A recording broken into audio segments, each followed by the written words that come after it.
Bom, pessoal, tudo jóia? Vamos falar mais um pouquinho de fração. Dessa vez vou falar de número misto, que é um número formado por uma parte inteira e uma fração própria. O que é a fração própria? É uma fração que o numerador é menor que o denominador. E aí essa fração representa um valor menor que 1. Então o número misto tem uma parte inteira e uma fração própria.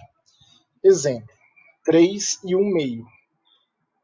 Como se estivesse somando, como se tivesse 3 mais 1 meio. Então eu tenho o número 3, que é inteiro, a parte inteira, somado com a fração 1 meio.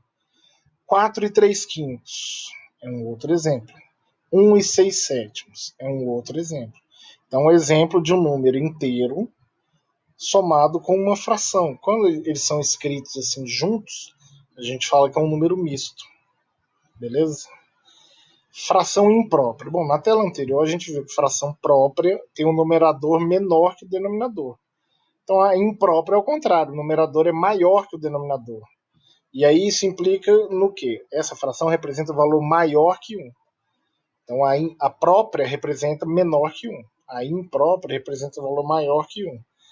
E aí o que tem a ver a fração imprópria com o número misto? Todo número misto pode ser convertido, transformado numa fração imprópria. E vice-versa, e o contrário também. Então vamos ver uns exemplos de transformação de número misto para fração imprópria e depois o contrário.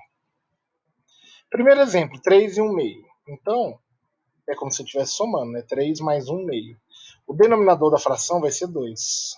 Primeiro eu multiplico a parte inteira pelo denominador e somo o outro numerador. 3 vezes 2, 6, mais 1, 7. Então fica o resultado 7 meios. 4 e 3 quintos. Então o denominador vai ser 5. Eu vou multiplicar a parte inteira, o 4 vezes o 5, e vou somar com 3. 4 vezes 5, 20, mais 3, 23. Então o resultado ficou 23 quintos. Terceiro exemplo, 1 e 6 sétimos. Então nós estamos somando 1 mais 6 sétimos, o denominador vai ser 7. Eu vou multiplicar a parte inteira pelo denominador, 1 vezes 7, e somar com 6, que vai dar 13. Então fica 13 sétimos. Então, os três números mistos que eu dei como exemplo, eu transformei em fração imprópria. E o caminho contrário? Na próxima tela eu vou pegar essas mesmas frações e fazer o caminho ao contrário.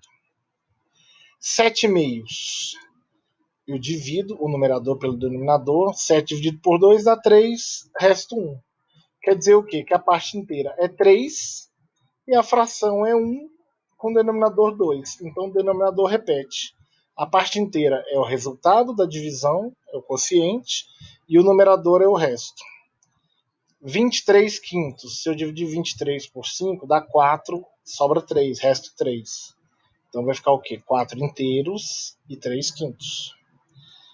O último exemplo, 13 sétimos. Se eu dividir 13 por 7, dá 1 e sobra 6. Então a parte inteira é 1 e o numerador é 6. E o denominador é 7. Então fiz o caminho contrário. Beleza?